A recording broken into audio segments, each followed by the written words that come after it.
ano, or kung maganda yung view mo, maganda. Pero minsan hindi maganda yung view mo. Pero pakita natin, tingnan natin yung view ng ating, galing sa ating kapatid, no, na courtesy of Brother PJ. Ito po yung napakaganda. Amen? No? So, nasa babaw ng puno. So, medyo maluwag siguro, walang sagaban po siguro yung kanyang view.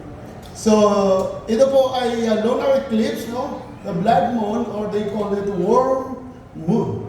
Hindi ko po alam kung bakit worm moon. So, bagkos mga kapatid, nakikita natin na hindi po kaya ng tao to. Amen? Hindi po kaya ng kung sino-sinong tao. Gawa po talaga ng Panginoon to. Kung paano malalaman natin. Kung alam mo po na kung ano po ang ibig sabihin nito, at yung mga signs and wonders, no, sa mga himpapawid, then maybe ito na po yung mga ating inaantay. And also, sabi nga po natin, no, nagkasabay yung giyera sa Middle East. No? Sabi, wala namang katapusan yan, dati pa yan. But this time, medyo buong Middle East na po ang ginira. No? So ito po yung Middle East. Gusto ko lamang po siyang ipakita sa inyo. Ito po yung Middle East. Hindi po lahat halos nakuha. This is from the Google Earth. No? Ito po yung, the lower part is the Saudi, the Qatar. Ito po yung Iran, malaki pong Iran, at yun po yung Israel.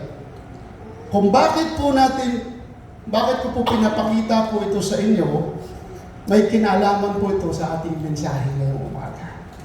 Amen? So, ito po yung Turkey, and the rest are the Greece and Bulgaria, the North Macedonia. Sabi po nila sa lumang tipan. Pakaliit lang po ng Israel, pero madami po yung karatig bansa na tinutulig sa pusa. So, kung ano man pong mangyari yan, alam na po natin na alam din po ng Panginoon. Amen? So, you know what?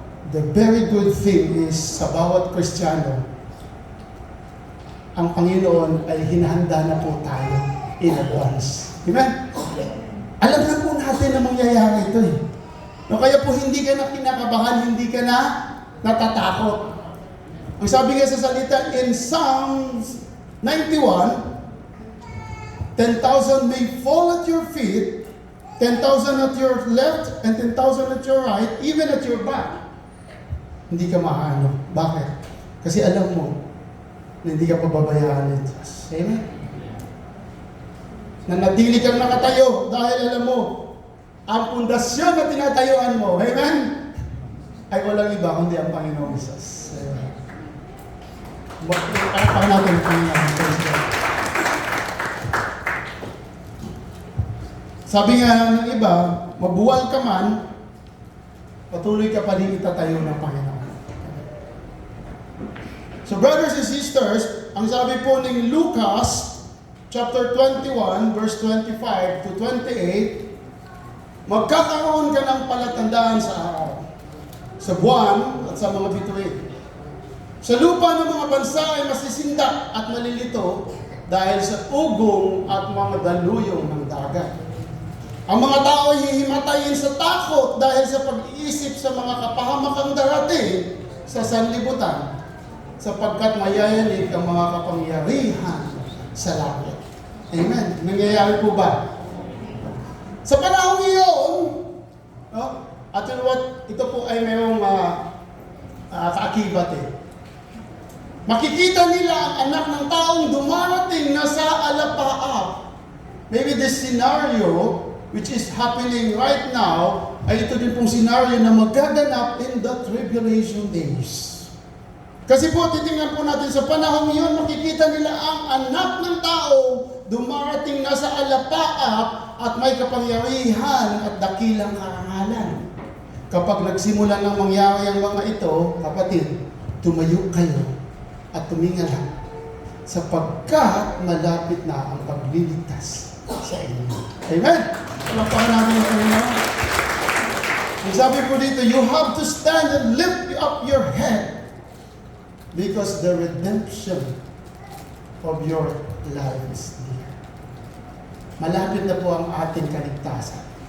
But you know, ito po ay, alam niyo po, kung nag-aantay po tayo ng Panginoon na palapit na ng palapit the more. Di ba, sino po ang may mga pamilya, may mga asawa, mga kapamilya sa abroad? Di ba, pag sinabi niyang dadating na po siya sa ganitong araw, nag-i-excite ka?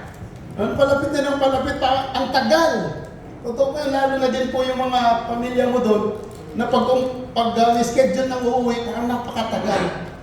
Pero alam niyo po, pag dumating na po ang pagkakataon, pag dumating na ang tamang panahon, sabi nga ng kanta, pagdating ng panahon, isang iglap lang, tapos na.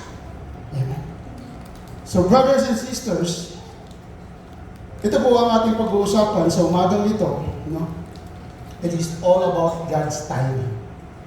It is all about the redemption and the fulfillment at sa mga promesa ng Diyos na sinabi noong una at ang sa katuparan sa ngayon at sa mga hinaharap. Amen. So ito po ang mensahe natin, no? Na ang ating Diyos, He is not only a way maker. He is not only a miracle worker, but He is a promise keeper. Amen. Hallelujah po lang natin, no? Kasi po, ang kanyang promesa before ay kanyang tutuparin. Baalang araw o hindi man sa ngayon sa susunod, day by day, the prophecy of the Lord, the promises of the Lord will unfold. Unti-unti na pong nabubuksan at nagiging totoo ang kanyang mga promesa noong unang panahon. Namamatay na nga yung mga ninuno natin, pero sa ngayon, yung katuparan ng kanilang mga sinasabi. Amen. So brothers and sisters, ang atin pong pamagat sa umagang ito, this is the fullness of time na hango sa Galatians chapter 4, verse 4 and 7. Amen. Palakpakan natin ang Panginoon. Ito po ang fullness of time, kung bakit fullness of time sa bawat buhay po natin ay mayroong tamang panahon at mayroong tamang kapuluan ng oras o panahon. Kaya nakikita niyo po yung hourglass. Mauubos po siya, babaliktad din. So sisimula na naman, mauubos na naman, mapupuno na naman sa kapila. This is the fullness of time na kung bakit malalaman natin sa umaga ito. Amen? Hallelujah. Samahan niyo muna ako sa isang maiksing panalangin at pasasalamat sa Panginoon. Panginoon, muli Panginoon, sa umagang ito kami po ay nagdidiwang. Kami po ay nagpapasalamat at kami po ay nalulugod dahil sinamahan mo kami sa bawat buhay namin, lalong-lalo na sa umagang ito. Kami man po, Panginoon, ay makasalanan, but we know and we believe that only your Son Jesus can forgive our sins. Wala na kaming ibang hiling, kundi kami, Panginoon, ay linisin mo. Kami, Panginoon, ay patawarin mo sa lahat ng mga kadumihan na gawa namin sa buhay namin, ang aming mga isip, ang aming mga nasalita, mga nagawa, ang aming puso. Linisin mo kami, Diyos. Dahil alam po namin, Lord God, na sa bawat minuto at oras na malayo po kami sa iyo, kami, Panginoon, ay makasalanan. That's why, Lord, we are here. We ask forgiveness from you. Samahan mo kami at linisin mo kami sa umagang ito. At iparamdam mo sa amin, Panginoon, ang inyong salita, ang iyong anointing, ang banal na Espiritu na siyang nagsumasama at namumuna sa aming kalagitnaan ngayon upang maintindihan namin ang inyong salita, Panginoon, na aming pagbubulay-bulay. Salamat, Panginoon, sa iyong salita na ito na kami, Panginoon, ay muling mabuksan, na kami, Panginoon, ay muling maramdaman namin na napakabuti mo at mayroon ka pang there is something more in you na hindi pa po namin alam. Kaya salamat, Lord God, sa umagang ito. May you open our eyes, our ears, our heart, that so that we can hear your fullness and your goodness sa bawat buhay namin. Salamat, Panginoon. Ito po aming samot dalangin sa pangalan ng anak na si Jesus. Amen. Hallelujah. Masabi po in Galatia sa Tagalog, no? Masabi po sa Tagalog, ngunit nang sumapit ang tamang panahon, isinugo ng Diyos ang kanyang anak na isinilang ng isang babae at namuhay sa ilalim ng kautusan. Mind you, brothers and sisters, gusto ko pong titingnan natin. Napakaganda po ng ating pag-uusapan ngayon. Ha? Ngunit, nang sumapit ang tamang panahon, isinugo ng Diyos ang kanyang anak na isinilang ng isang babae at namuhay sa ilalim ng kautusan upang palayain ang mga nasa ilalim ng kautusan. Kautusan is law. Law. Amen? Law, no? Law of Moses. Amen. Upang palayain ang mga nasa ilalim ng kautusan. Sa gayon, tayo'y maituturing na mga anak ng Diyos. At dahil kayo'y mga anak ng Diyos, tayo'y mga anak ng Diyos, isinugo na naman niya ang Espiritu ng kanyang anak na si Jesus sa ating mga puso na tumatawag sa Diyos ng Ama, Ama ko. Ginawa na kayo ng Diyos na mga anak at hindi na mga alipin. At tatandaan niyo po yung ating mensahe nung sa kay Pastora, Doc, no? Alipin. At gayon, kayo'y mga tagapagmana niya. Amen? Palapakan natin ang Panginoon. Are we excited, church, na malaman natin na we are, no? The heir, ang sabi dito, tagapagmana, the heir. Ear. So, tagapagmana ng Panginoon. Amen. So, brothers and sisters, malaman po natin kung bakit ang sabi in Galatians ni Pablo, alam niyo po kanina, kita natin, si Pablo masipag po siya. Kaya pinakita ko kanina yung map ng Middle East. Kung titingnan niyo po, pwede po ba si Pablo po ay umiikot-ikot po dyan.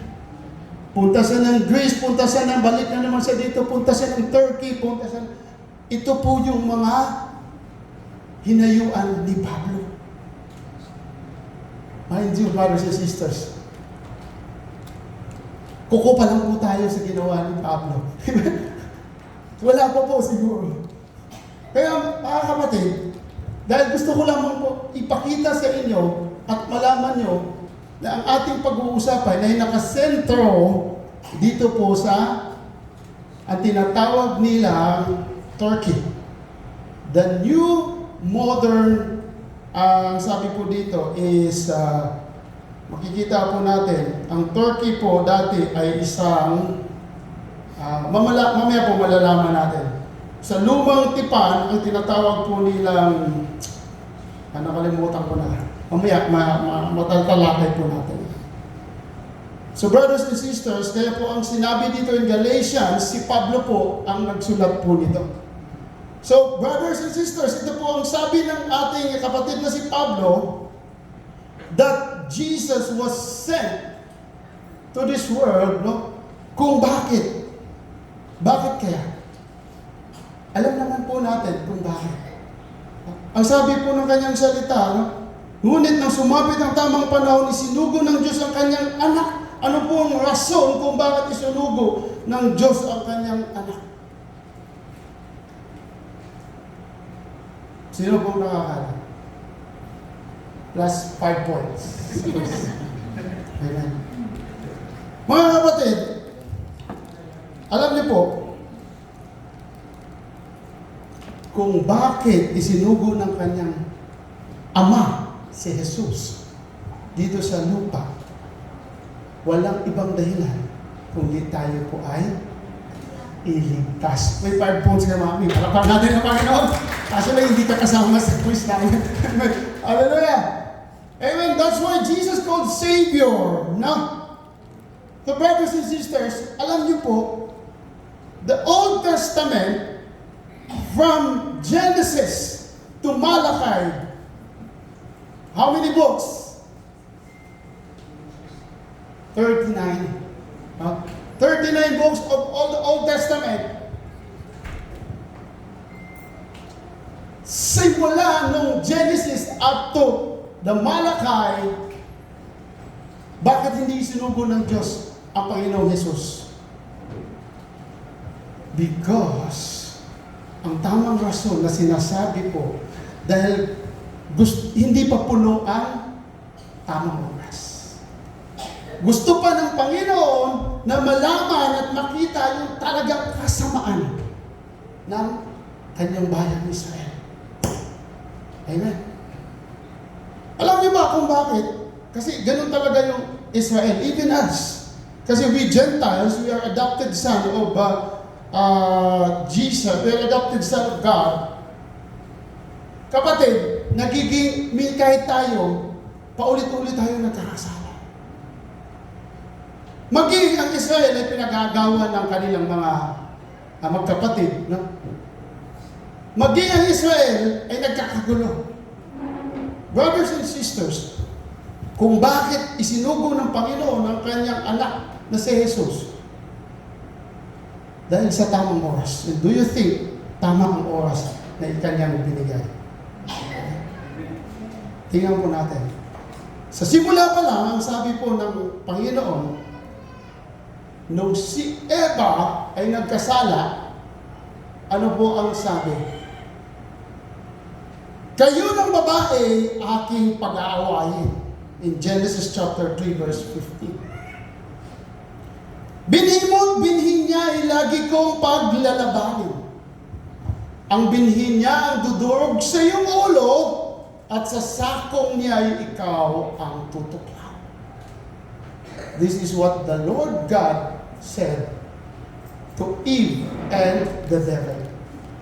Nung kumain ng mansanas o ng prutas, hindi po mansanas yun, mind you ha, lagi lang po natin nakaugalian ng mansanas yun. Prutas, si Eva, doon na nagsimulang nagkasala ang tao.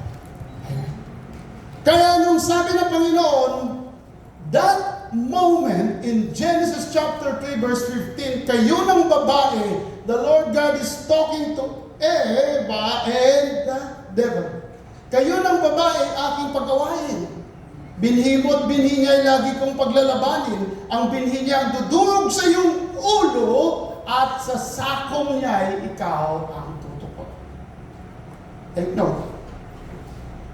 This is way back Genesis, that's so long ago.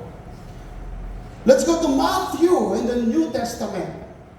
In Matthew chapter 1, verse 21 to 23, ang sabi po dito, this is again the Lord talking to a woman. Amen. Magsisilang siya ng isang batang lalaki. No, ito po'y panaginip ni Joseph. No? Kasi ayaw ni Joseph maniwala eh.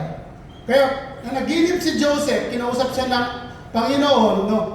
Magsisilang siya ng isang batang lalaki at Jesus ang ipapangalan mo sa sanggol sapagkat iniligtas niya ang kanyang bayan sa kanilang mga kasalanan. This is the fulfillment of the prophecy in Genesis long way back. So kung titingnan mo, brothers and sisters, before Christ is 4,000 years ago. Amen. From Christ and up to this point is almost 2,000 years ago. Kaya ang sabi po natin, malapit na pong magiging fullness ang panahon. At ano na naman po ang mangyayari? Dadating na naman ang Panginoon. Amen! Aniwala po ba tayo doon? Hallelujah! So this is the fulfillment at ang sabi po dito, nangyari nga ang lahat ng ito upang matupad ang sinabi ng Panginoon sa pamamagitan ng propeta, maglihi ang isang berhen at magsilang ng isang sanggol na lalaki at tawagin ito Emmanuel. Ibig sabihin, ang Diyos ay nasa atin. God is with us. Amen? So mga kapatid, the reason kung bakit ipinadala ng Ama ang Panginoong Hesus dahil of the fullness of sin na nangyari sa kanyang bayang Israel. Napakalupit ng kasamaan ang sabi ng Diyos sa Ten Commandments, kautusan. Diba? Thou shall not, fulfillment. Ito, ako ang Diyos manibugho. Huwag kayong magsamba sa iba-ibang Diyos. Ba't ano ang ginawa? Kung ano-ano pong mga ginawa. Amen. Kung isa-isahin po natin, hindi po maubos ang ating pag-uusapan about sin. So sabi po in Galatians chapter 3, verse 23 to 25, before the way of faith in Christ was available to us, we were placed under guard by the law. We were kept in protective custody, so to speak, until the way of faith was revealed. Pakinggan po natin. Let me put in another way. The law or kautusan was our guardian. Amen. Nakuha po natin. The law, which is, ang alam po natin na kautusan, is the Ten Commandments. Purely or simply. Amen. That is our guardian. That was our guardian. Until Christ came. It protected us until we could be made right with God dahil sa pananampalataya mo o sa pamamagitan ng pananampalataya mo at pananampalataya mo. This Ten Commandments or this law na ginawa noong unang panahon, it is our way maker, the guardian. Ito po ang ating susundan kasi wala pa po ang Panginoong Jesus at that time na physical. Amen. Ang sabi po dito, the law was our guardian until Christ came. It protected us until we could be made it right with God sa pamamagitan ng pananampalataya. And now that the way of faith has come, we no longer need the law as our guardian. Agree, disagree? Amen. Amen. Tingnan natin mga kapatid. No? Napakaganda po ito. So, ibig sabihin, kasi ang sabi po dito, and now that the way of faith has come, sa ngayon dumating ng Panginoong Jesus, so hindi na po ba natin kailangan na ang kautusan as ating guardian? Tingnan po natin. Amen. Sa inyo na lang po. Sa palagay nyo. So, and now that the way of faith has come, si Jesus ay nandito na, nandun na, nung isinilang na, and we no longer need the law as our guardian. Ang tanong, hindi na ba natin talaga kailangan ang law dahil nandyan na si Jesus? Brothers and sisters, pag tinuloy natin ang Galatians chapter 3 verse 26 to 29, makikita pa po natin, for you are all children of God through faith in Christ Jesus. Amen. Dahil ikaw ay anak ng Diyos, ako ay anak ng Diyos sa pamamagitan ng pananampalataya natin sa Panginoong Jesus. Amen. Student, through faith, which is now and substance of things hoped for and the evidence of the things unseen, ikaw ay namamampalataya, ikaw ay nagtitiwala, at ikaw ay naniniwala na ikaw ay ligtas sa pamamagitan ng Panginoong Jesus. Amen? So these words ni Jesus, ang sabi po dito, and all you have been united with Christ in baptism have put on Christ. Like putting on new clothes. Pag-usapan po natin ito yung baptism. That ang baptism, brothers and sisters, pag ikaw po ay nabaptize, ang luma ay wala na, ang bago ay kasama ang Panginoon.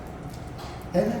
Kung ikaw ay nabaptize, ikaw ay submerged, katulad ng Panginoon, nung siya'y namatay, ikaw din ay namatay, at nung umahon ng Panginoon, nabuhay muli, ikaw din ay nabuhay muli because you received Jesus as your Lord and personal Savior.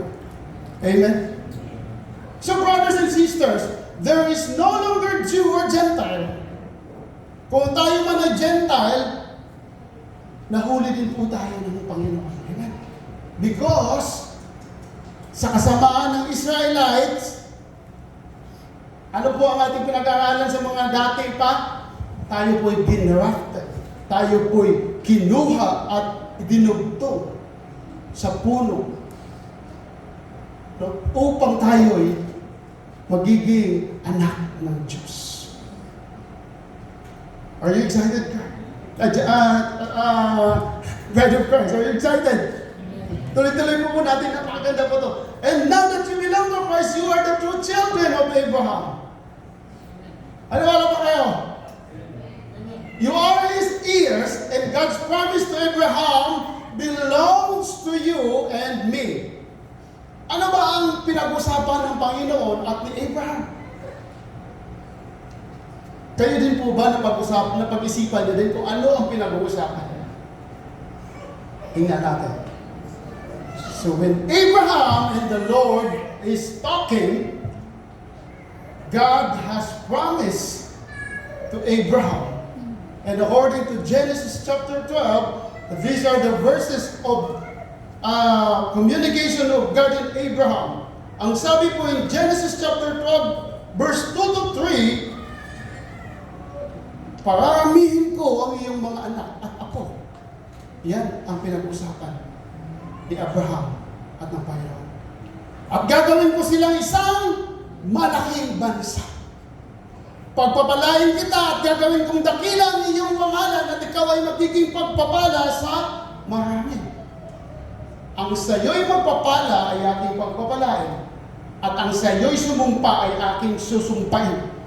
Sa pamamagitan mo, lahat ng mga bansa sa daigdig ay aking pagpapalain. Isang malakas na palakpak sa pagpapalain. This is the one of the communication of God and Abraham. This is the promise of God sa kay Abraham. Sa palagay nyo kaya naniniwala si Abraham? Kaya ang tanda na niya. Amen? Siguro, dahil nakabasa na po kayo ng Genesis. Well, sabihin natin hindi siya naniwala. Kasi sa tanda ba naman ni Sarah? Sabi ni Sarah, kaya kabinigay niya si Hagar sa kay Abraham dahil alam niya hindi niya siya magkaanak. But mind you, according to Genesis chapter 15 verse 4 to 6, no? Ang sabi po ng Panginoon sa kay Abraham, subalit sinabi ni Yahweh, hindi isang alipin ang iyong magiging tagapagmana.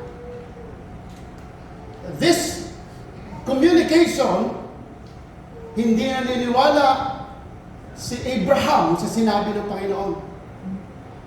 Tingnan mo, we are from Genesis chapter 12 and we go to Genesis chapter 15. Kung pag-uusap nila, dahil si Abraham ay mayroon siyang alipin na si Eliezer. So si Eliezer ay kanyang right hand o kanyang alipin na inuutos-utusan. Kaya ang sabi niya, dahil hindi na siya makaanak, ang sabi niya, sabi ng Panginoon, hindi isang alipin. Ang sabi kasi ni Abraham, ibibigay ko na lang kay Eliezer ang aking mga mana. Hindi isang alipin ang iyong magiging tagapagmana, ang sarili mong anak ang magiging tagapagmana. Palagay nyo naniwala ulit ang si Abraham. Paano ako makapagmana, di ba? Dinalas na ni Yahweh sa labas at sinabi sa kanya, ayaw maniwala di ba? Kaya halika na, sabi ng Panginoon, halika na. Bakit dududa? Diba? Diyos na yung kausap mo, magdududa ka pa. Di ba, Brad? Kapalagay mo kaya. Pero that's why, brothers and sisters, kasi tao lang tayo, sabi nga. Tao ka lang kasi. That's why magdududa ka. Kaya dinala ng Panginoon si Abraham sa labas. Sabi ng Panginoon, this is it. Tumingin ka sa langit. Di ba, sinabi na rin kanina, kaya dapat lagi po tayong tumingin sa langit. Ang aming asawa ay laging tumingala sa langit. Lagi yan, ang ganda ng ulap, ang ganda ng buwan. Di ba? You have to be appreciative. Kasi kahit anong pangit dyan, that's God's creation. So sabi dito, tumingin ka sa langit at masdan mo ang mga bituin. Mabibilang mo ba yan? Ganyan karami ang magiging lahi mo. Hallelujah! Hallelujah! Hallelujah! Diba? Sa palagay niyo ba, nanginginabot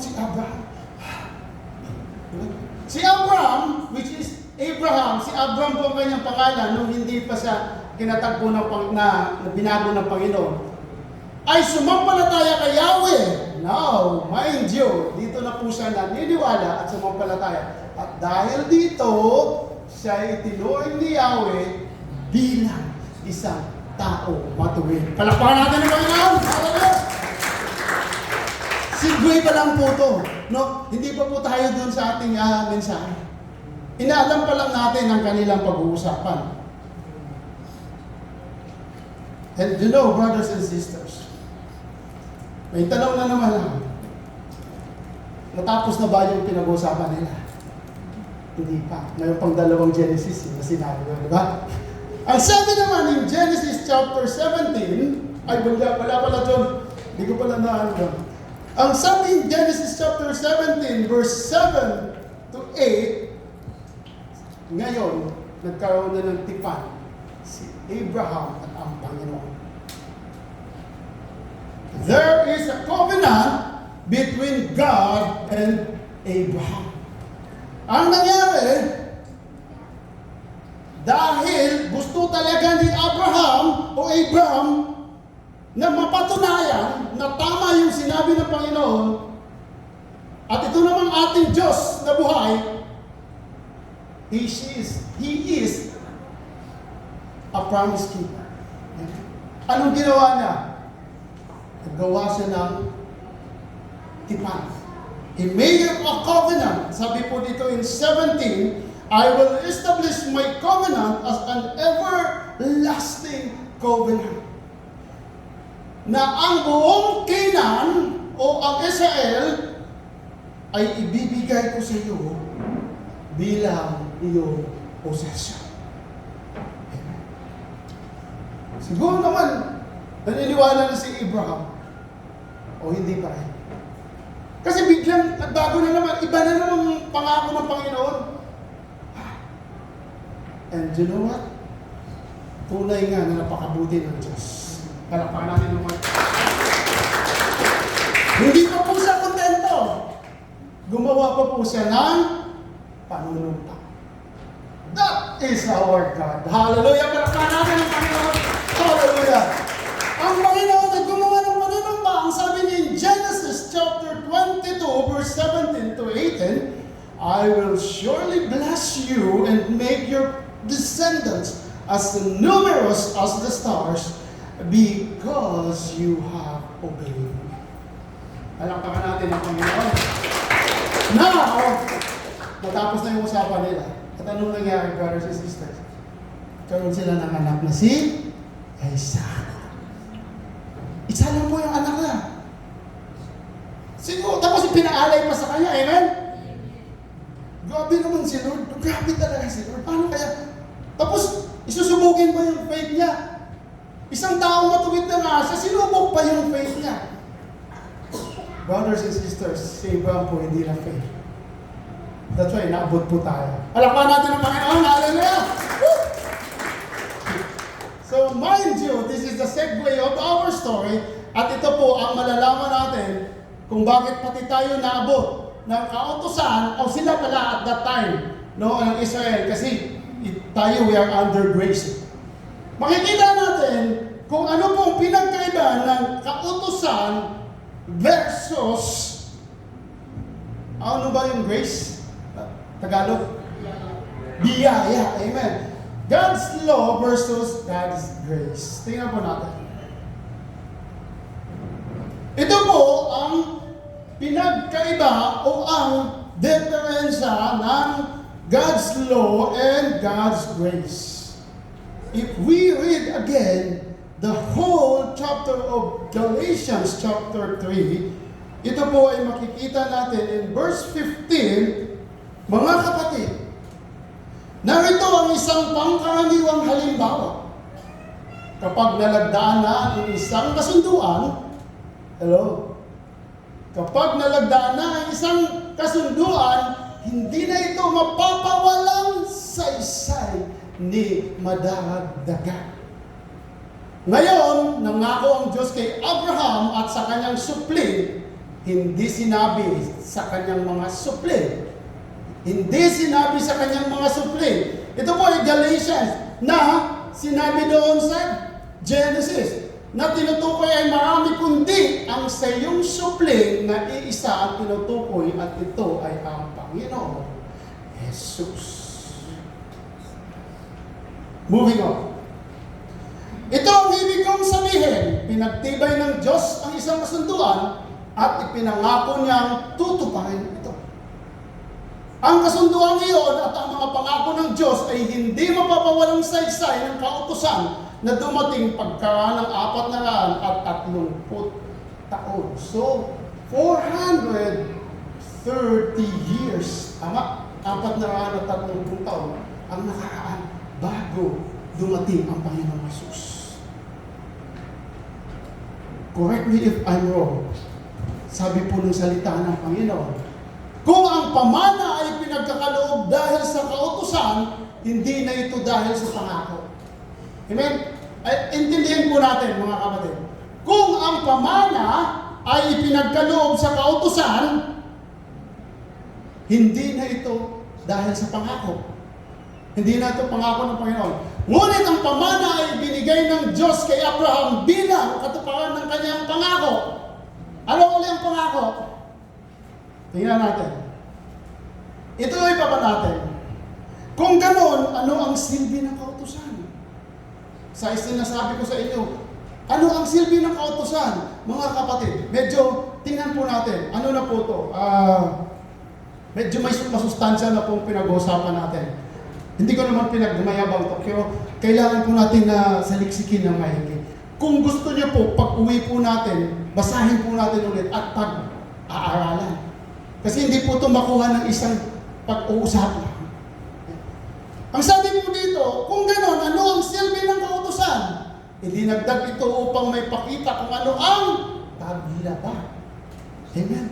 That's why the law or the Ten Commandments ay pinapamukha lang sa atin na tayo ay makasalanan.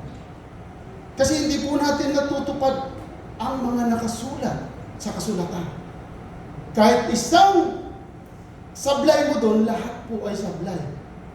At mind you, tingin mamaya, sabi natin, at may bisa ito hanggang sa dumating ang anak ng pinangakuan. May bisa ito hanggang sa dumating ng pinangakuan. Alam niyo ito, ang Galatians 4 verse 1 to 3, ito po ang sinabi po dito, na kahit ang tagapagmana, ang kanyang anak ay maliit pa, hindi pa po niya pwede saklaw ang alipin. Amen? Kasi maliit pa po siya. Pero nung malaki na po siya, at ipinamana na sa kanya ang mamanahin niya, yung alipin. That's why, ang alipin kailanman, hindi po na pamamanahan. Gaya nga po na pinag-uusapan natin. Pag lumaki na po yung alipin at pinamanahan na po siya, which is Jesus Himself, sinasabi dito, maging sa tunay na buhay. Pag maliit pa po yung anak mo, pag ikaw ay si Henry C., no, may ari ka siya ng SM, hindi ka pa mamamanahan. Kasi maliit ka pa. Pero nung ikaw ay lumaki na at kaya mo na, pagmamanahan ka na ni Henry C. kahit isang SM. Amen? Totoo po yun. So that's why, saklaw mo na. Kung ikaw ay may mana na ng isang SM, saklaw mo na yung buong management ng SM. And they are your slaves. Not exactly slaves. They are your workers. Tama po ba? So that's why, ito po ang sinasabi dito, ibinigay ang kautusan sa pamamagitan ng mga anghel sa tulong ng isang tagapamagitan. Nung dating unang panahon, si Moses at sa Panginoon ay nag-uusap. Amen? Kapag may tagapamagitan na nangangahulugang higit sa isang panig ang mga gumagawa ng kasunduan, subalit ang Diyos ay iisa. Ang ibig ng sabihin nito ay salungat ang kautusan sa mga pangako ng Diyos. Agree, disagree. Salungat ba o kontrapelo ba ang kautusan sa salita ng Diyos? Sabi dito, kita naman natin, hindi. Bakit kaya? Kung ang kautusan ipinigay ay nakapagbigay buhay, tingnan natin maganda to. kung ang kautusan, which is the law, ay nagbibigay buhay, ang tao ay magiging matuwid sa paningin ng Diyos sa pamamagitan ng pagsunod niya sa kautusan. Tama ba? But you know what, brothers and sisters? Next slide, John. Tingnan po natin ang Ten Commandments. May nakita po ba tayo dyan? I'm not against this. Because ang sabi nga, hindi kontrapelo ang law. Diba? Ang sabi dito, maganda po ito. Sabi po dito, you shall have no other gods before me. You shall make no idols. You shall not take the name of the Lord in vain. Keep the Sabbath day holy. Honor your father and your mother. You shall not murder. You shall not commit adultery. You shall not steal. You shall not bear false witness against your neighbor. You shall not covet. Brothers and sisters, tatanungin ko kayo, ang sabi sa Biblia, ang sabi ko sa salita nito, may nakita po ba tayo? That this law, pinagliligtas sa ating buhay. Wala. Amen. Palaman natin ng Panginoon. Hallelujah! Diba? Ito po talaga, itong kautusan na to, yung law na to, pinapamukha lang tayo na tayo'y makasalanan, which is totoong-totoo. Amen? That's why the reason kung bakit ipinadala ng Panginoon ang kanyang bugtong na anak na si Jesus, dahil hindi po natin kayang makaakyat sa langit kung hindi sa pamamagitan. We are fallen short for the glory of the Lord. Amen. Tayo makasalanan. Ang lahat ay nagkasala at walang sino mang makaakyat o makapunta sa langit sa pamamagitan ng Panginoon Jesus. And that is the reason why kung bakit the Lord sent His Son as what the Galatians 4 says unto this world. Ang sabi po ng 22, maganda pa po to. Please, one step backward. One slide backward. In verse 22, ngunit ayon sa kasulatan, ang lahat ng tao ay alipin ng kasalanan. Amen. Kaya't ang pinangako ng Diyos ay matatanggap sa pamamagitan ng pananalig kay Yesu Kristo na ibinigay sa lahat ng sumasampalataya. This is all about Jesus. Jesus, Jesus, the Savior of our life. Amen. Palampakan natin. Hallelujah. So brothers and sisters, ulitin ko. So ibig po bang sabihin, hindi na po ba natin kailangan ng kautusan? Dahil alam po natin na minumukha lang sa atin ng kautusan na tayo ay makasalanan. But we are full gospel church. Amen? Hindi mo pwedeng baliwalain ang kautusan. That's why dito po medyo maselan po ito at madami. No? Hindi, kailangan po ng wisdom talaga ng Lord. And we ask the wisdom from the Lord and the anointing.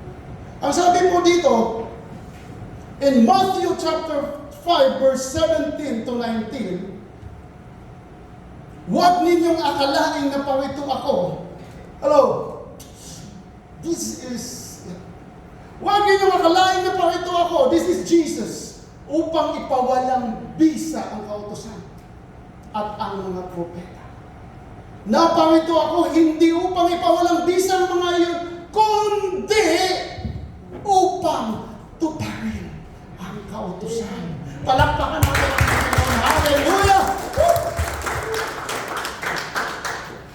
Tandaan ninyo, ang sabi sa 18, maglalaho ang langit at ang lupa, ngunit ni isang tuldok o kudlit man ng kautusan ay di mawawalan ng bisa hanggat hindi natutupad ang lahat.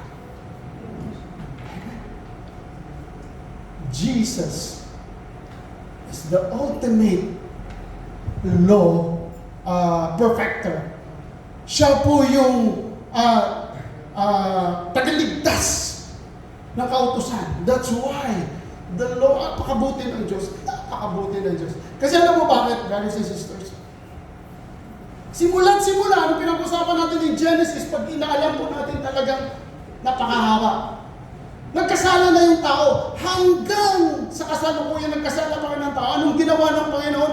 Ng Diyos amang nasa langit? He is always there guiding us and giving us chances and chances and chances for your sin and my sin so that we could be in heaven together with Him. Amen. Hallelujah. He will never stop reaching you and those people na kailangan niyang abutin upang makasama niya because He knows your heart and my heart. Hallelujah! Oh, napakabuti na ito. Thank you, Jesus. Ang sabi kanina ng ating salita, the Lord knows your heart and His word is written in the tablet of your heart. Kaya kahit, kapatid, yung mga hindi pa nakakakilala at pananampalataya kung pagdating ng panahon, when the fullness of time comes, alam ng Diyos kung sino ang pupunta. Ay, napakabuti ng Diyos. And mind you, this is now 19, napakaganda pa ito. In Matthew 5 verse 17 to 19, ang sabi ng 19, kaya't sino mang magpawalang bisa sa kaliit-liitang bahagi nito at magturo ng gayon sa mga tao ay magiging pinakamababa sa kaharian ng langit. Hello? Alam mo, kung magturo ka na, baliwalahin mo yung loob, hindi naman na yan. You know what? Ano ang pahupahin? Ano ang pupuntahan? Magiging pinakamababa ka sa kaharian ng langit. Hallelujah. So, ibig sabihin, there will be ranking in heaven. Amen? Mayroong graduation din po sa langit. Eh, sabi mo dito, ngunit ang sumusunod sa kautusan at nagtuturo sa mga tao na tuparin iyon ay magiging dakila sa kaharian ng langit. Hallelujah! Praise the Lord. Talagang napakabuti ng Diyos. And verse 20, kaya alam niyo mo, nung ako po ay nagbabasa, wow na wow. Sinasabi ko sa inyo, kung ang pagsunod ninyo sa kalooban ng Diyos ay tulad lamang ng pagsunod ng mga tagapagturo ng kautusan at mga Pariseo, siguraduhin ko sa inyo, sabi ng Panginoon, hindi kayo makakapasok sa kaharian ng langit. There is always warning with the Lord. So now, brothers and sisters, make sense. Alam po natin, hallelujah, palakpakan natin ang Panginoon, that only Jesus ay siyang katuparan, fulfillment of the law. He made it perfect. Bakit may kulang po ba? Yes. That's why the Father sees, the Father knew, and that's why He gave the Son Jesus. Dahil sa palagay niya, hindi talaga makakapunta ng langit itong kanyang bayang hinira kung hindi ko ipadala ang kanyang mga anak. Amen? Ang sabi nga sa Corinthians, 1 Corinthians chapter 10 verse 13, kung sa bawat pagsubok, mayroong lusot. Amen? And it's only from the Lord. Kung ikaw ay nagigipit, ang Panginoon din ang magbibigay ng solusyon upang makakaahon ka sa lahat ng tao. And this is it. Only the Lord will give you the way. No? That's why He made rivers in the desert, in the wilderness.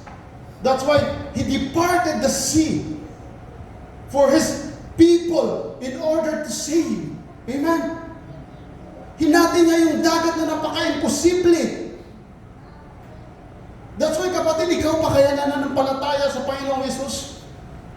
He will make a way if there seems to be no way. Amen? So, brothers and sisters, the reason, once again, that God sent His Son, it is because of the fullness of sin. No? Puno na ng kasamaan ang bayang Israel at ang sanlibutan nung kapanahunan. So that's why He made a way. Sabi ng Panginoon, ng Diyos Ama, wala na itong kaligtasan. The only way is to send you, Jesus, to the world. So brothers and sisters, sabi po, no, in John 3, verse 16 to 17, God sent His Son, for God so loved the world that He gave His only begotten Son, that whoever believes in Him should not perish, but have everlasting life. Isinugo ng Panginoon sapagkat ibinigay ng Diyos ang kanyang buktong na anak. At kung sino maniwala at mananampalataya may buhay na walang hanggan. And this is also good thing. In 17, lagi lang pong 16 yung nalalaman natin at nababasa natin.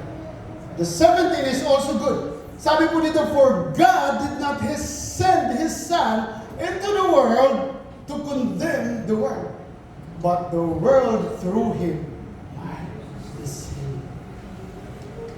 In 18, he who believes in Him is not condemned, but he who does not believe is condemned already, because he has not believed in the name of the only begotten Son of God. Clear. Palakpakan natin ang Panginoon. Hallelujah. Napakabuti at napakaganda ng Panginoon. Hallelujah. And also, sabi po dito in Galatians chapter 4, verse 6, at dahil kayo'y mga anak ng Diyos, isinugo niya ang Espiritu. Amen? First, in Galatians 4:5, God sent His Son. In Galatians 4:6, God sent the Spirit. You know what? Apakaganda din. Sa bawat verse, brothers and sisters,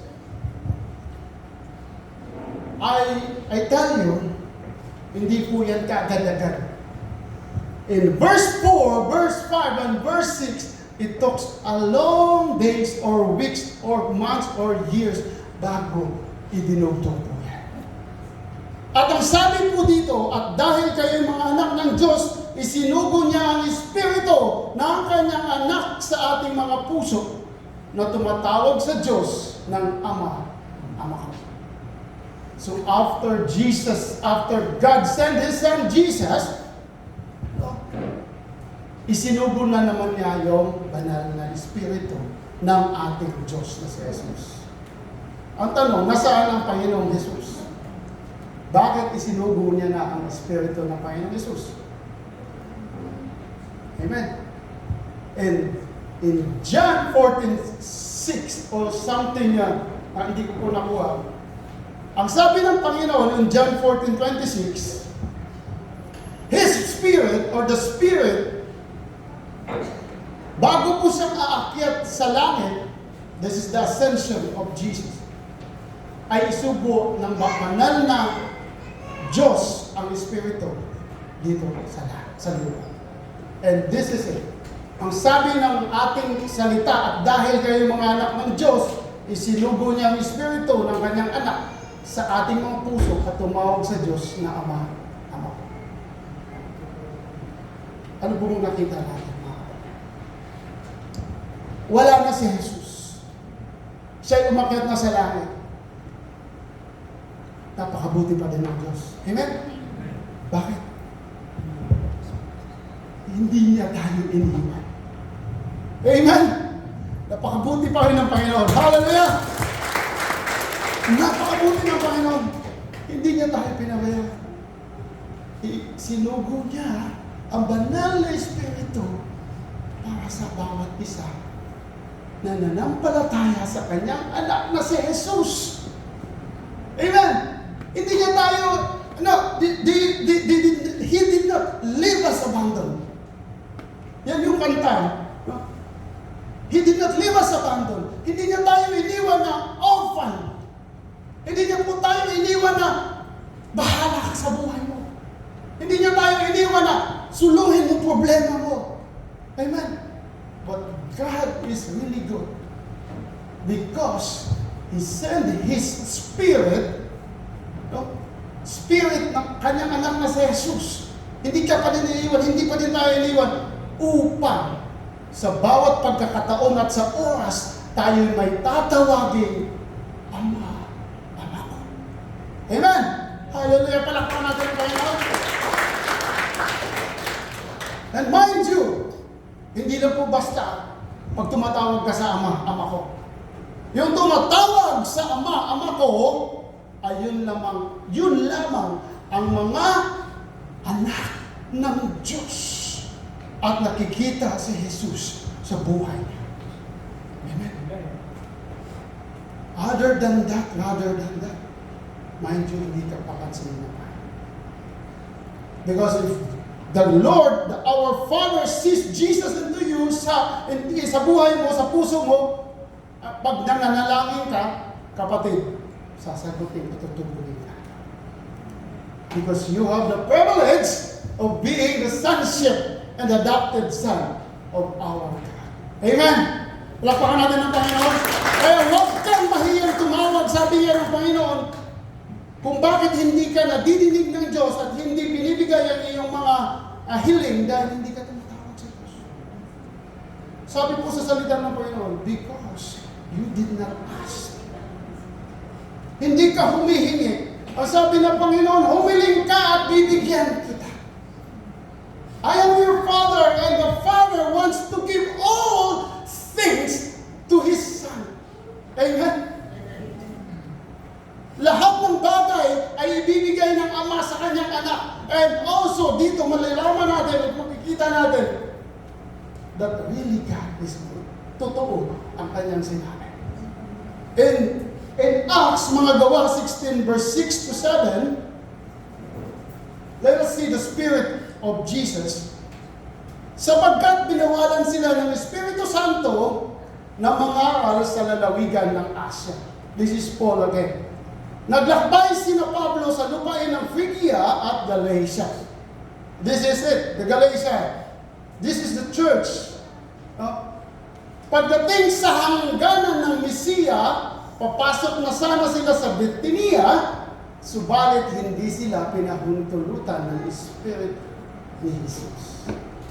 Bakit kaya? Balikan natin ang ating mapa. Alam mo mga kapatid, sige. Napakaganda pong mag-aral kung talaga pong may mga tawag ito, mga tulad nito. Gusto mo pong, kasi maintindihan mo. Kasi minsan yung nasa Biblia po, Phrygia, Galatia, Misiya, Bithynia, these are the old places in the book of the Lord. No? At kung titingnan po natin, ito po makikita natin na ang Galatia pala dati ay Turkey. Ang Asia na sinasabi niya, not all Asia, hindi po lahat ng Asia, including Philippines, hindi po nabanggit po, ay yan po yung Ephesus, yan po Misiya, and yan po yung Phrygia, yan po yung, you know what, ang nabanggit po sa Revelation, no? Ang nabanggit po sa Revelation, churches, no, na pinag-usapan natin last week, the 7 churches in Revelation, these can be located in Turkey. Dito po umiikot ang Revelation ng 7 churches in modern days Turkey. Kaya mga kapatid, dito po umiikot si Pablo, ito po yung linya na yan, hanggang kung bakit sila pinigilan ng Espiritu ni Jesus dahil alam ng Diyos na may mangyayari. That's why the Lord, if you continue the message of the Lord in the succeeding verses, ang gusto ng Panginoon, doon sila pupunta sa North Macedonia, which is Greece part. No? Dito po, banda ng Greece, the Bulgaria. Dito po, ito po yung Macedonia. Kaya gusto ko, titingnan nyo, dito po umiikot.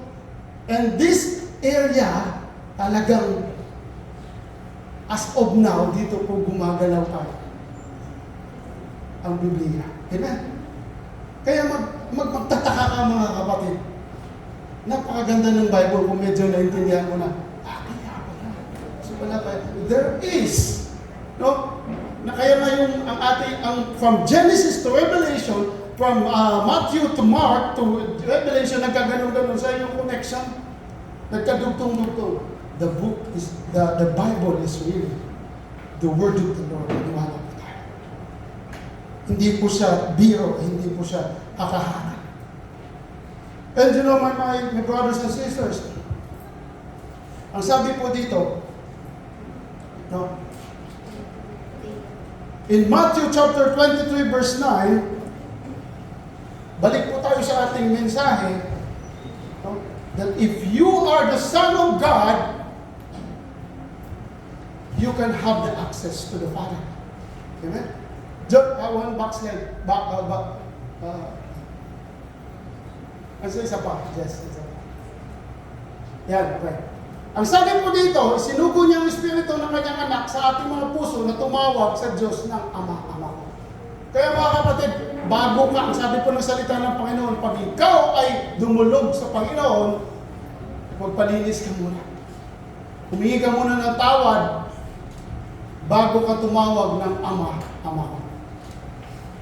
Dahil alam ng Diyos ang puso mo at ang puso ko.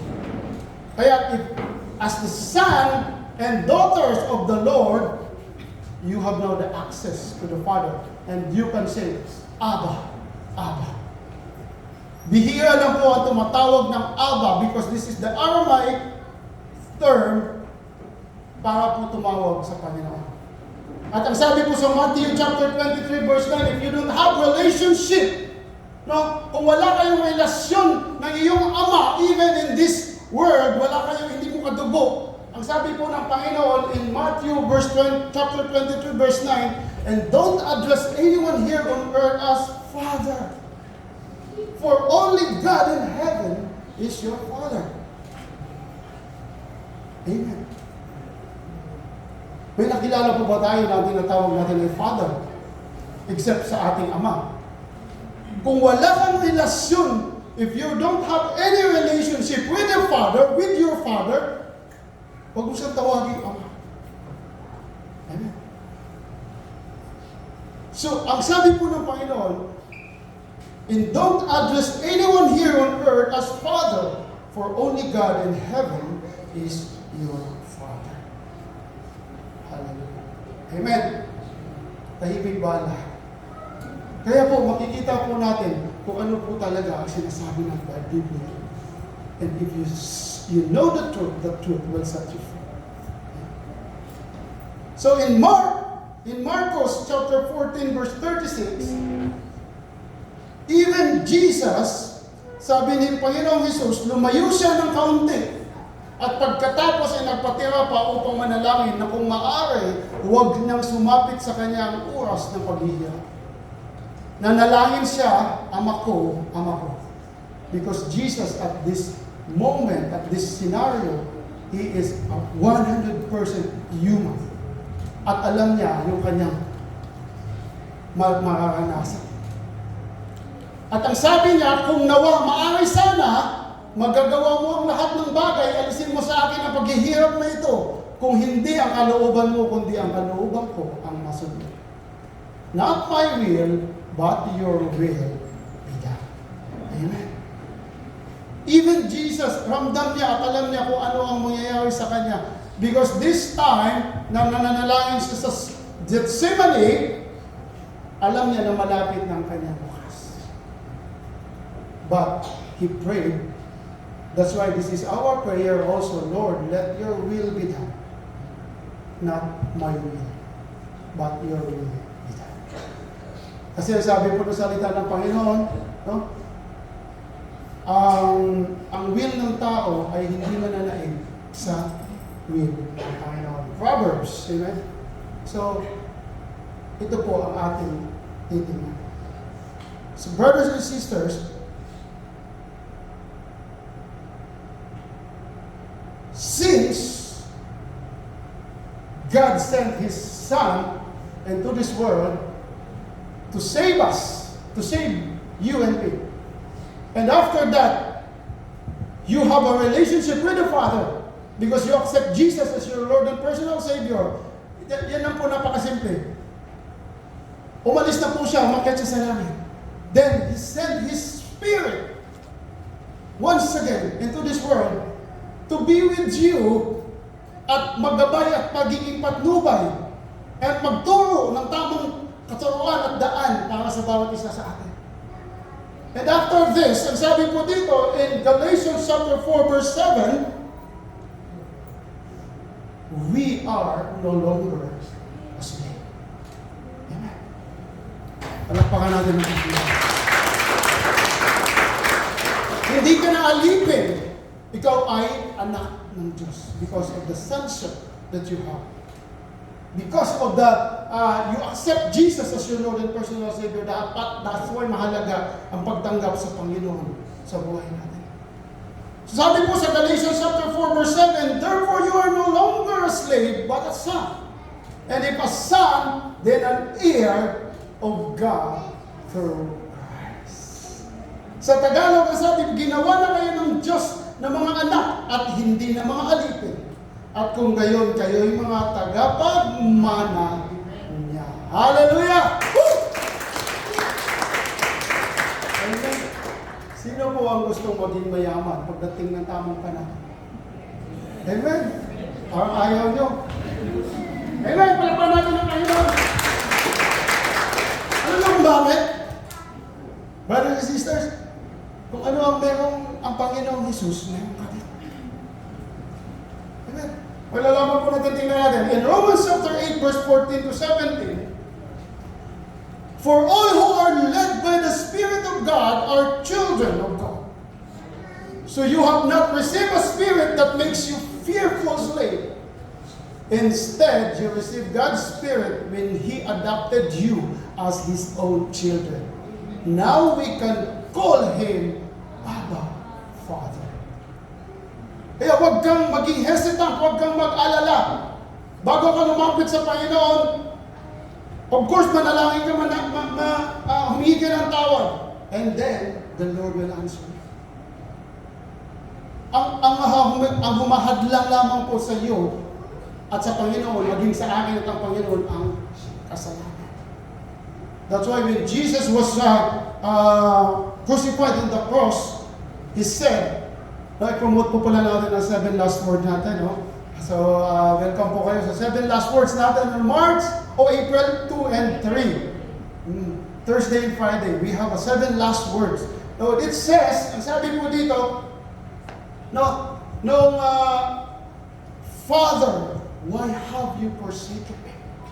Pangilan po ba yan? Assignment na po natin. Ama, bakit mo ako pinabayaan? You know what? Hindi siya nakita ng ama. Because dahil sa kasalanan mo, sa kasalanan ko, nakapalibot sa Kanya na Kanyang inako para magkaroon tayo ng buhay na walang hanggan. Amen! Palakpakan natin ang Panginoon. That's why the sin, your sin and my sin is the barrier for calling the Father Abba.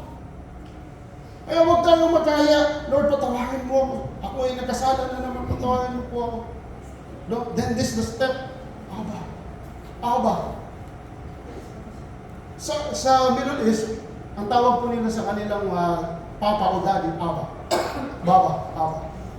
So ganun po yun. So ang sabi po dito, for His Spirit joins with our spirit to affirm that we are God's children.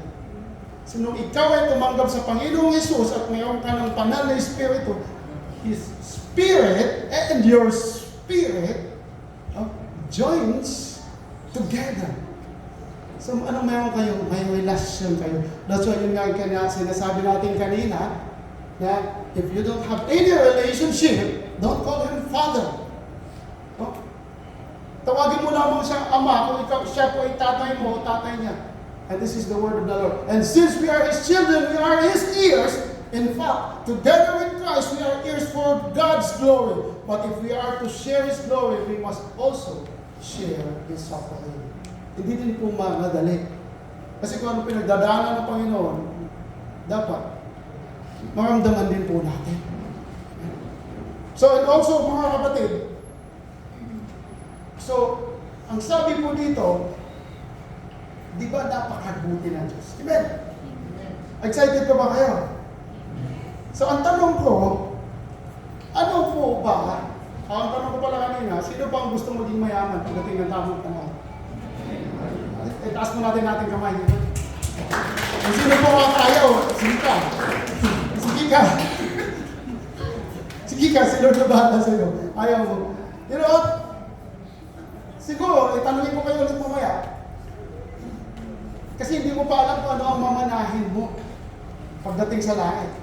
Amen? Pero sinabi ko na kanina, and you know, ano nga ba ang mamanahin ng ating Panginoon Jesus pagdating ng tamang panahon? Tingnan natin. Ang tamang sagot, sino ba gumawa ng mundo? Ang ating Ama, sa langit. Sino bang gumawa ng langit? Ang ating Diyos Ama. Amen. So, sino ang nakatira dito sa mundo? Tayo. Sino pa ba? Mga demonyo. Of course. Amen. Hindi ko pa sinabi. Basta mga demonyo. Di ba? Mga demonyo. Hindi ko pa sinabi na ikaw yun, ha? Hindi ko pa sinabi. Mga demonyo. Totoo po. Amen. That's why. But you know what? Sabi ng Panginoon, when the fullness of time comes, Jesus is the great inheritor. He is the owner of all this universe. That's why, ang Diyos naman na sa langit, sa simula pa lamang, sinabi niya, ito ay galing sa Panginoon. Came from Him, and through Him, and for Him. Ito po ay gawa para sa ating, galing sa Panginoong Isus, para sa Panginoong Isus, at through Him, sa pamamagitan ng Panginoong Isus, at para sa Panginoong Isus. Kaya hindi ka po magtaka, mga kapatid, na walang bawas din po ang mga nangyayari po dito sa mundo. Nagkaroon ng mga magandang building, nagkaroon ng madadaming gold, pero hindi din po madadala sa langit. Amen? Natataas lang po siya, pero hindi. But you know, one day, when the fullness of time comes, lahat yan ay masisira. Amen? At yan po ang dapat natin abangan. Ang pinag-uusapan din po namin sa portion, that's why, ang Panginoon, He made a covenant to Prophet Moses. Noah. No?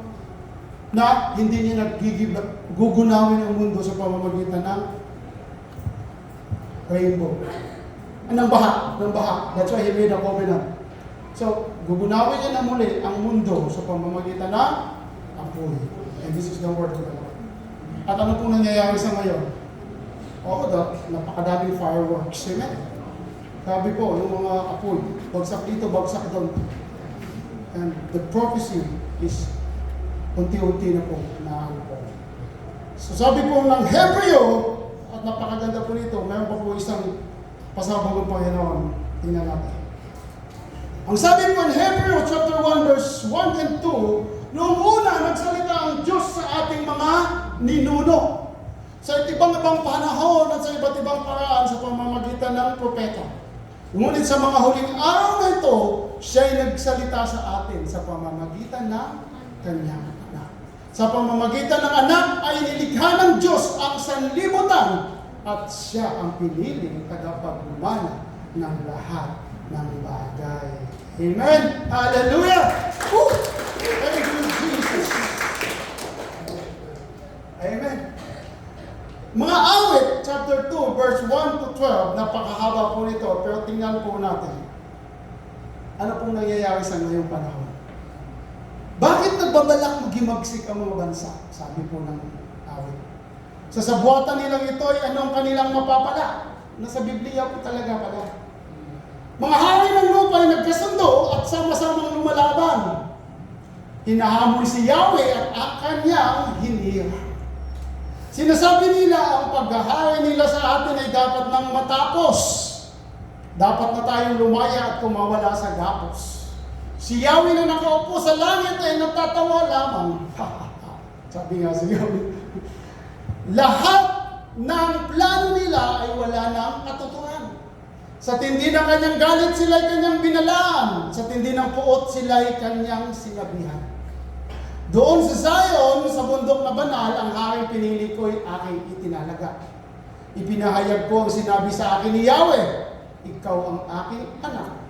Mula ngayon, ako na ang iyong ama. Take note, this is mga awit or Psalms 2 verse 8. Tingnan niyo yung highlight ko. Hingin mo ang mga bansa at ibibigay ko sa iyo. The God says. Maging ang buong daigdig ay pamamana ko. Dudurugin mo sila ng tungkod na bakal, tulad ng palayok sila ay magkakabasa-basa. Tungkod na bakal. Kaya't magkatalino kayo, mga hari ng mundo. Ang babalang ito ay unawain ninyo. Paglingkuran ninyo si Yahweh ng may takot at paggalang sa paanan ng kanyang anak, lumukod kayo at magparangal. Baka magalit siya at bigla kayong parusahan. Mapalad ang taong ang Diyos ang kanlungan. Hallelujah!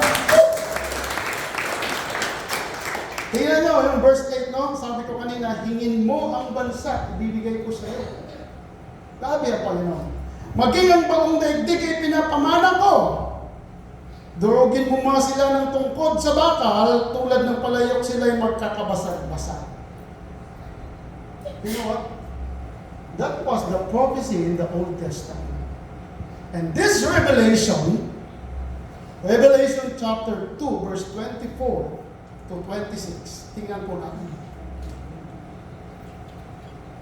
Ngunit para sa ibang mga taga-Tiatira, which is the church, yun yung kanina nakita natin, in Revelation, na hindi sumusunod sa turuan ni Jezebel at hindi natuto ang tinawag na malalim na lihim ni Satanas. Ito ang sinasabi ko sa inyo, hindi ko kayo bibigyan ng ibang pasanin. Ngunit, panghawakan ninyo kung anong meron kayo hanggang ako dumating. Amen? Hold on to what God has promised. Anong meron kayo? Sa magtatagumpay at tutupad ng ipapagawa ko hanggang wakas,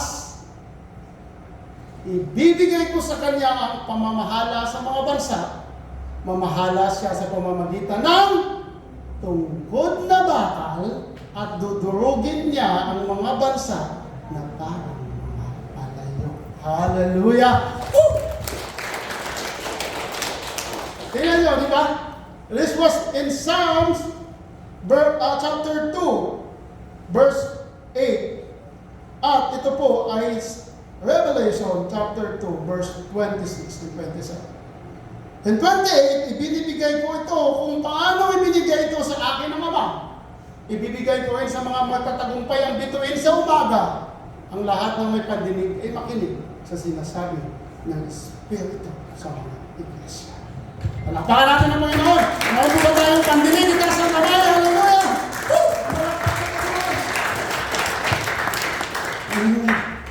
Brothers and sisters, if you are here, hear the word of God. Ito po ay ating pananggap, ito po ay ating biyaya, ito po ay ating pagpapala, at ito po ay ating tagapagmana. Alam niyo mga kapatid, dadating ang panahon, and the fullness of time comes. Kung tayo ay kukunin na ng Panginoon, makakasama na natin siya. Amen? At alam niyo kung bakit. Ang sabi ng Panginoon sa kanyang salita, He is seated at the right hand of the Father. At ikaw, kapatid, ay nandun sa kanyang likod. And when He comes on this earth, sa tamang panahon, in His second coming, ikaw din, kapatid, ay makikita mo at kasama kanya sa kanyang likuran. Na makikita mo ang pagwasak ng kasamaan dito sa mundo. Because of the fullness of time that is happening. And it is almost at hand. Amen. Palakpakan natin natin.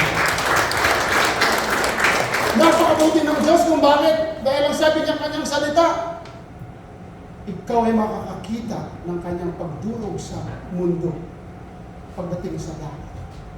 At sa kanyang pagbabalik, ikaw ay kanyang makakasama sa kanyang likuran. Makikita mo ang kanyang pagwasak sa kasamaan. Amazing. Amen? Hallelujah. Palakpakan natin ang Panginoon. And you say, wow! Hallelujah! So, brothers and sisters, in conclusion, tapos na po ang fullness of time. Ito po ang salita ng Panginoon na sa lahat ng ating buhay, ng ating bagay, ng mga bagay, mayroong sukdulan. Amen? Sabi nga nila, ano ba yun? Puno, huwag mo nang antayin mapuno ang sabok. Tama mo ba? Bakit? Magagalit ang nanay mo. Ang tatay mo. Hallelujah. Mga kapatid, I like this verse at binasa ko po ito sa kanila ni Michelle nung tatay niya. Condolence once again, Michelle. Sa kanyang tatay niya. Kung sabi po ng ang salita ng Panginoon in mga ngaral as our concluding verse, ang lahat sa mundong ito ay may kanya-kanyang panahon. Amen. May kanya-kanyang oras. Ang panahon ng pagsilang at panahon ng pagkamatay. Ang panahon ng pagtatanim at panahon ng pagbunot ng tanim. Ang panahon ng pagpatay at panahon ng pagpagaling. Ang panahon ng paghiba at panahon ng pagtatayo. Ang panahon ng pagluha at panahon ng pagtawa. Ang panahon ng pagluluksa at panahon ng pagdiriwa. Ang panahon ng pagkakalat ng mga bato at panahon ng pagtitipon sa mga ito. Ang panahon ng pagyayakap at panahon ng paglalaki. Amen. Totoo po. Kasi kung ikaw ay OFW, pag umalis ka na, it is a time for you. Kaya malungkot din po. In 6, ang sabi po, ang panahon ng paghahanap at panahon ng pagkakawalan niyon, ang panahon ng pag-iingat sa isang bagay at panahon ng pagtatapon. Ang panahon ng pagpunit at panahon ng pagtahi. Amen. Ang panahon ng pagtahimik at panahon ng pagsasalita. Amen po ba? Ang panahon ng pagmamahal at panahon ng pagkapo. Ang panahon ng digmaan at panahon ng kapayapaan. And there will be time, the fullness of time comes, there will be 1,000 years of totally sorrow. Ano ang mapapala ng tao sa kanyang pinagpaguran? Alam ko na ang tinakda ng Diyos sa tao. Iniangkop niya ang lahat ng mga bagay sa tawang kapanahunan. Ang tao ay binigyan niya ng pagnanasang alamin ang bukas, ngunit hindi binigyan ng pagkaunawa sa ginawa ng Diyos. Mula sa pasimula hanggang sa wakas, alam ko walang pinakamabuti sa tao kundi magpakaligaya at gawin ang pinakamabuti habang siya'y mabubuhay. Alam ko ay kaloob ng Diyos na ang tao ay kumain, uminom at pakinabangan ang bunga ng kanyang pinakabuhay. Alam kong mamamalagi ang lahat na ginawa ng Diyos. Take note. Wala nang kailangang idadagdag, wala rin dapat bawasan. Gayon ang ginawa ng Diyos upang ang tao ay magkaroon ng takot sa Kanya. Lahat ng nangyari ngayon ay nangyari na noong una, gayon din ang magaganap pa. Ulit-ulit ang lamang. Mind you, brothers and sisters, the fullness of time is almost. Sa buhay mo, sa buhay ko, tayo'y pansamantala lang. Sa buhay mo, sa buhay ko, hindi po tayo permis dito. Tatlo lang ang permanente at ang buhay na walang hanggan. Take note. Tatlo lang ang permanente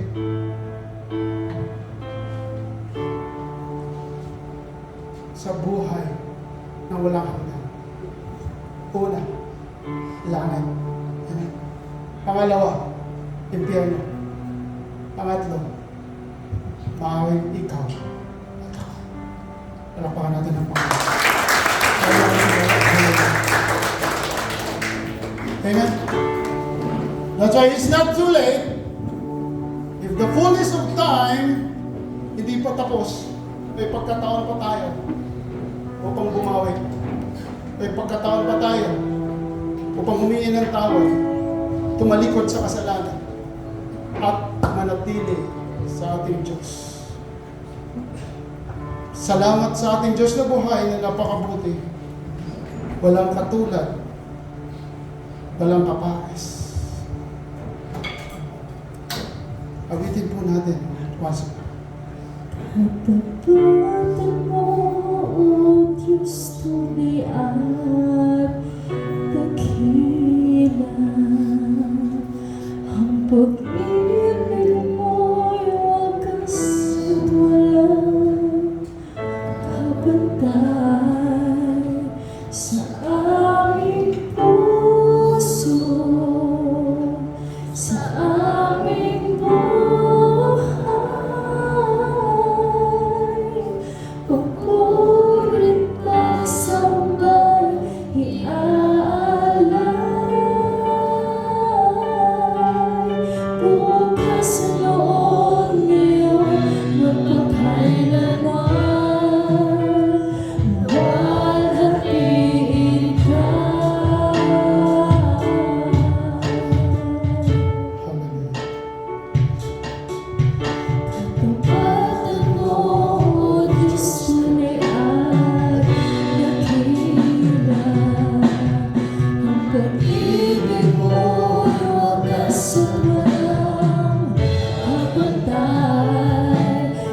Salamat sa kabutihan mo. Salamat dahil iniligtas mo kami sa kabila ng aming mga kasama. Salamat dahil pinakilala mo yung buktong anak na si Jesus upang kami, Panginoon, ay makapiling mo balang araw sa langit. Dalangin namin, O Diyos, na patuloy ka, Panginoon, na ipadama mo sa amin ay yung kabutihan upang kami, Panginoon, ay lalong lumalapit sa iyo. Ikaw ang Diyos na tapat at dakila at kailanman kami naniniwala na sa lahat ng bagay, sa lahat ng oras, hindi mo kayo pababayaan. Hindi mo kami. Diyos namin Ama sa langit, salamat sa banal na Espiritu na iyong pinagkaloob sa bawat isa sa amin upang bumabay, umagnubay, umalalay sa aming mga buhay. Kami man po'y makasalanan, Lord God, hiling namin, O Diyos, at tanggalin mo, Panginoon, at tulungan mo kami na patuloy na mananatili sa aming pinangahawakan na tunay na kayamanan ng aming Panginoong Jesus. Salamat, Lord God, pagpalain mo ang bawat isa. At salamat, Panginoon, sa kanilang mga buhay, sa aming mga buhay, na iyong tinawag at iyong pinakilala sa iyong anak na si Jesus upang kami, Panginoon, ay magkaroon ng tunay na relasyon at tuluyang tumawag sa inyong awa, Father. Salamat, Lord God, sa aming buhay at sa buhay ng aming mga mahal sa buhay. Patuloy na pagpapalain mo kami sa lahat ng aspeto ng aming buhay, financial, physical, and spiritual. Lahat, Panginoon, na maging ang iglesia nito, ang iyong mga anak na nandito, sa mga maging wala po dito. Ikaw, Panginoon, ang mag-iingat sa bawat isa sa amin. Ikaw, Panginoon, ang magbigay proteksyon sa lahat ng kaming tulog ng mundo pupunta. Ikaw, Panginoon, ang aming hahanapin nawa hindi ka mawawalay sa bawat buhay namin. Pangalan niyo anak na si Jesus. Maraming salamat, Holy Spirit. This is all for the glory of the Father in the name of Jesus. Amen. Hallelujah. God bless Brother Christ.